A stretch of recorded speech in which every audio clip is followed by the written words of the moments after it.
Donc, les termes en joual et les québécismes de la liste qui est inclus dans le livre proviennent du dictionnaire de mots québécois comme celui de Léandre Bergeron, j'imagine, ou...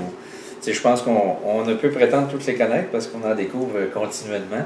Puis surtout lorsqu'on va à plusieurs endroits dans la province, on en entend de toutes les sortes. Ouais. Donc, alors, je dirais chapeau à Léandre Bergeron, qui en connaît une tonne, de toute évidence. Mais non, la liste n'a pas été tirée de son livre. Quoique je l'ai consulté à maintes reprises. Moi, je viens de l'Est de Montréal, du quartier ouvrier, d'où est issu le joual. Alors, jusqu'à ce que je me marie, j'ai baigné dans le joual. Et c'était délicat parce que j'allais au couvent. Et donc, au couvent, il fallait que je parle bien. Et dans la ruelle, il ne fallait pas que je parle bien parce que j'aurais passé pour la snob du couvent. À la maison, c'était entre deux. Là.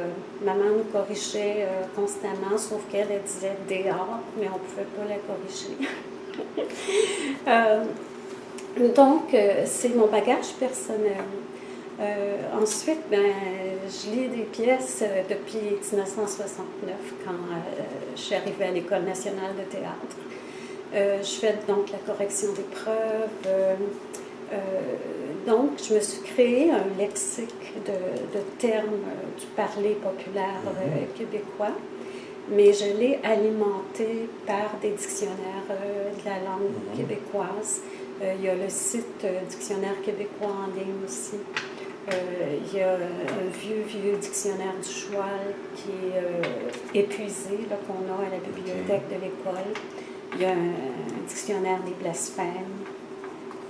Alors, c'est surtout pour les expressions québécoises que là, je suis allée fouiller parce que je voulais écrire un petit dialogue là-dessus et je voulais me rafraîchir la mémoire, même si je les connais, je voulais en rassembler plusieurs pour le dialogue. Maintenant, malheureusement, je ne connais pas le vocabulaire, les termes et les expressions des différentes régions du Québec. L'Université de Moncton a acheté un exemplaire de mon livre et un professeur disait « Et on devrait faire la même chose pour le théâtre acadien ». Alors, je trouve ça génial. Et pour le théâtre québécois, en fait, ce serait intéressant d'avoir un chapitre d'intégrer de dramaturges de différentes régions du Québec qui écriraient sur les termes, les expressions, puis aussi leur façon de prononcer les mots. Alors, à faire. Un beau projet.